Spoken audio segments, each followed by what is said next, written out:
Welcome to lesson 14, where we're going to talk about conversion rates. So sales is one of the most important components of your business. As you may have seen so far, it's not the only component, and we need to improve all of the steps along the way.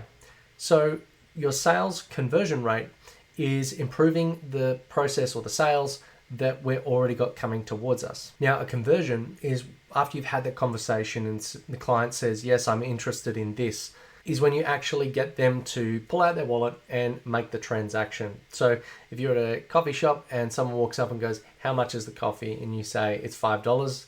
That person goes, too expensive, and walks off. The next person comes along, you say $5, and they're like, okay, there's your conversion rate. So you've got a 50% conversion rate out of those two customers. Now, I would assume that most people that walk up for coffee are already decided to go and buy it, but they might also make different decisions, like, are they going to get food? Are they going to get this? Are they going to get that? Now, that's a different conversation, but in this lesson, we're just going to talk about the conversion rate, the initial conversion rate, buy or not buy. Now, buying is an emotive state. People have decided they've got a problem and they want to solve it. Now, sometimes people can drift in and out of that emotive state. It might be that they're hot in the moment and they're ready to buy, but an hour later and they're just not interested, or they've got other priorities, or they've changed their mind. One classic example of this is online shopping. Quite often people will add things to cart and then go, you know what, rather than just buy it all, I'm just going to wait. And so they make that decision process, and then they come back and they might delete a few things or delete all of it. So one way to help conversion rates is to provide a follow-up and a reminder, and maybe have a chat with them and say, which of these products did you have questions on? Was there any problems in this? And that helps lead them into the decision to go, yes, I will buy. And that dramatically increases conversion rate. So a cart abandonment email will solve 83% of cart abandonment. So by not having an email, your conversion rate is significantly worse off. So you need to work on those little things that help convert your buyer from someone who's interested in buying to someone who is actually bought. Now, further exploring the idea that sales is an emotive state, you get what's called buyer's remorse as well, where sometimes someone will buy something and then, an hour later feel as though, have I made the right decision? So part of conversion is also making sure that that buyer's remorse doesn't set in, or you reduce it as much as you can. So as soon as someone buys, you thank the customer. Thank you for making that. That's a great idea. You're going to be so happy with this. And let me know if you've got any questions along the way. I'm more than happy to help. And that helps solidify the fact that they made a positive decision and will reduce the risk that they come back and ask for a refund. Now, when talking about conversion rates, we could be talking either online or offline. Obviously, if you're doing online, you're mostly looking at the colors of buttons, the text is easy to read, the selling proposition is good, the product photos are great, the process is easy to follow. But then in the offline mode, you're talking more about soft skills. Is it maybe the rate of contact? How fast did you answer the phone? How good is the salesperson at describing? How friendly they are? How well dressed are they? These are the things that help to improve your conversion rates. Now, remembering that people are not looking to buy based on features. Yes, some people are logical, but most buying is emotive, and so you need to sell the benefits and not the features. So the benefit is the problem that in your life that it's going to solve, as opposed to it having a 10 megapixel camera or a long battery life or something like that. Maybe long battery life could be a benefit because you say you can go all day without having to recharge this thing, whereas a feature might be it has a 500 milliamp battery power or something like that. So the feature is it lasts 13 hours. The benefit is that it will last you your entire holiday, or that it'll last you your entire work day, or whatever the way of describing what is effectively the same thing. So the benefit versus the feature. Now remember, as the salesperson, you are there to solve problems and basically ask them and help them to decide and make the decision. And you do that by asking questions, not by talking. And quite often silence can be a very powerful thing. So maybe ask them, how long have you had this problem for? How important is it for you to solve? On a scale of 1 to 10, how urgently do you want to solve that problem? Or how much would this improve your life? So these sorts of questions get them to think a little bit more about it, and just say, are you ready to make the decision? And then be quiet. Or what would you like to do next? And then sometimes when you get to a certain logical point in the conversation, the only answer is just to go ahead and buy it. But by asking, what would you like to do next? You haven't said, buy now and get a free set of steak knives, and then come off as really cheesy. Or you haven't said, or you haven't tried some of these mind tricks that sales people tend to tell you, closing methods that seem a little bit silly. I heard one that was something like you use some phonetic ambiguity and you say, buy now, you must be ready to look at the contract. I don't believe in any of those sort of mind tricks. I think the real thing comes down from helping someone create a logical choice. You don't want to trick someone into a sale. You don't want to railroad them into saying yes and then signing off, because then they're only going to be frustrated later, and then it's going to come back negatively in the reviews. So you want to make sure that that person is happy, they're willing to solve that problem, and they're in agreement that this is going to solve their problem. You just need to help them arrive at that decision a little bit faster and reduce any risks or barriers or fears that they have in the lead up to that. There are certain questions, however, that can help to reduce buyer objection. So in the first instance, you want to get all of those questions out of the way as soon as possible. You can do that by having FAQs on your website. You can do it by having flyers with information to say, most of our customers experience this. Have it a little bit more experiential. But sometimes when they say, I need to discuss the price with my significant other, or I need to have a think about it. Sometimes you might say, well, if price wasn't a thing, if the price was okay, what else would be your objection? Because sometimes it's not that it's too expensive, or maybe the price is high, but it's worthwhile. Maybe you need to come at it another way and say, what else is it that's holding you back? If it wasn't the money, what is it? Because there's something they're not telling you. And it's your job to go and find out how to solve that problem, reduce that fear, get rid of that risk for them, so they're comfortable in making the sales decision. Now, as far as closing techniques go, there are some, and you can go and research, there's a hell of a lot more materials out there on this, but there are things like the presumptive close. So sometimes you just need to ask for the sale, but you can do it in a less cheesy way. So you can kind of say, hey, are you ready for me to ring this up on the till? Or you might use some other technique like, and you wanted that in, this color, right? And you're not asking them questions necessarily for no reason. You're going to say cash or credit, or you're going to say, would you like a bag with that? We've also got these other things over here. It's kind of presuming that they've already said and made the decision yes, and they will correct you otherwise. But sometimes you do need to ask for the sale. Now, there are other cheesy ways, like in car sales places, you've got the calculator close, right? They take you into a room and then they sit there punching out on the calculator and they go, yes, punching away. And then they say finally, all right, we can do it for this price. And then you say, oh, can you do it any cheaper? And then they're sitting there and they're and they're taking their time, and they might come down a little bit. But the calculator close is just to create time and space for you to go, oh, well, maybe we're already at the limit or something like that. So quite often, if the calculator close is being deployed, you can just say this price or I walk, see you later, and then literally get up and walk out. And by the time you're in the car and driving away, they'll probably chase you down the road to stop you. So there's two sides to the negotiation. You got to remember that the buyer is trying to get value and the seller is trying to retain value. So you need to try and figure out the conversation, understand the buying mode of the buyer, and figure out what it's going to work for them to make a mutually agreeable position.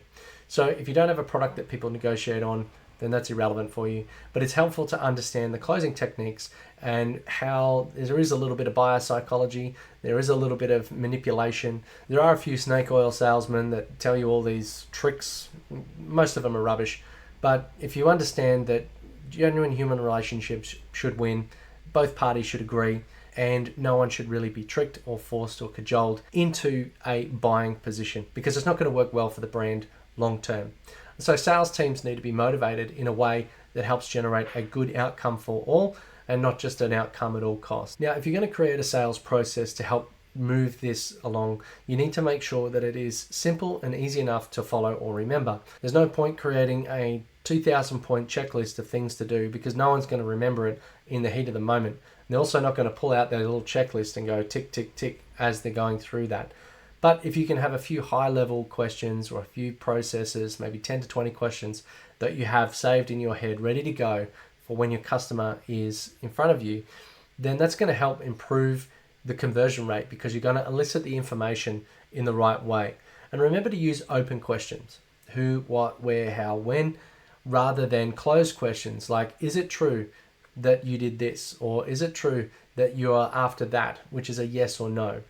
You can use both, and I highly recommend that you delve further into effective questioning, but open questions help elicit information. Closed questions help confirm assumptions.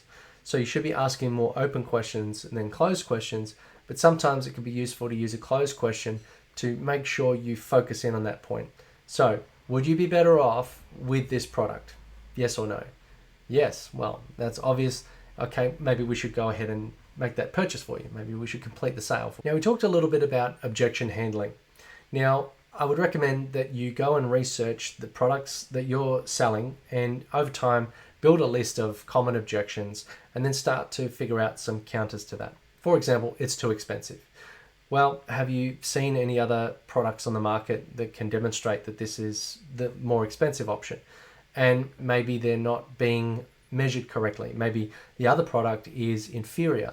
Maybe the other product is on sale, which then means it is more expensive, but temporarily so, and that's not a usual pattern of behavior in the marketplace. Another thing that might be that, well, most people that have bought our product only had to do it once, whereas people who bought the cheaper product had to do it 2 or 3 times to get it right. So actually it's more value. So remember, you're trying to sell the value, not the cost. So that's one objection that you could handle. Another one might be, I can't afford it. Well, how about we put you on a payment plan? Or have you thought about getting finance? Have you thought about this? Have you thought about that? So it's just a way to break down those barriers and remove those objections. You might have to fight an objection around the size of the thing or some color problem or something like that. So maybe if there's only a couple of color options and they wanted this other option, and maybe just say, well, do you have an animal? Do you have a cat? Is there fur that's going to get on this thing? Well, it's going to hide better if it's this color as opposed to that color. You help them come up with some logic or some reasoning to make it okay that that product is right for them.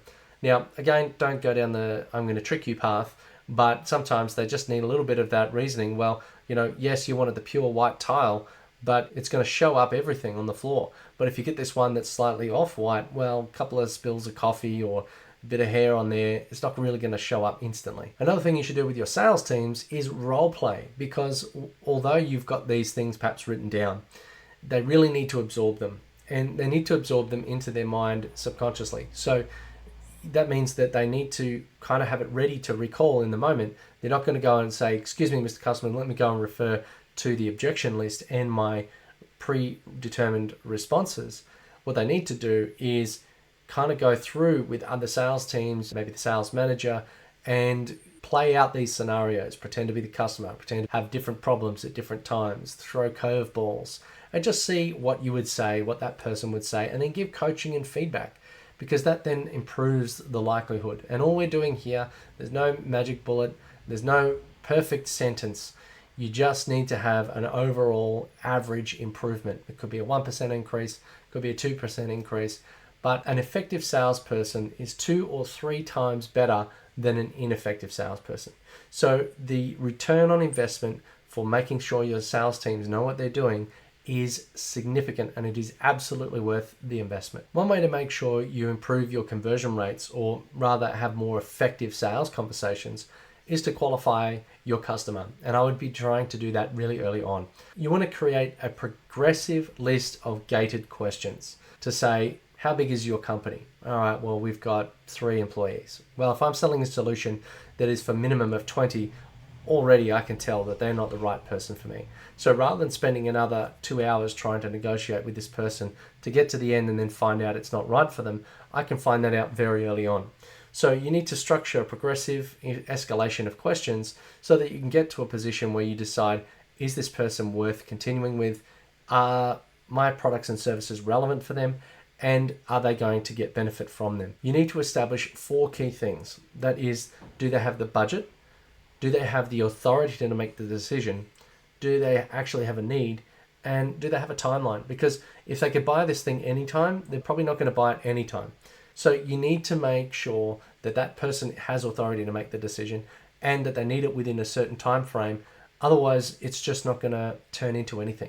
So you can downgrade that lead and prioritize others that are more active, interested, and engaged. Remember that in the sales process, you need to qualify quickly and move them along as fast as possible so that you can go and do the next one and the next one. That'll increase your conversion rates because you can process a higher number of leads and make sure you get to the point. So that means that you need to maybe start the call with an agenda, get to the point quickly, qualify them out as fast as possible. And if perhaps you're on a call, you can qualify them out within the first 5 minutes. Now you don't need to spend the other 25 minutes figuring out whether or not they're going to buy from you.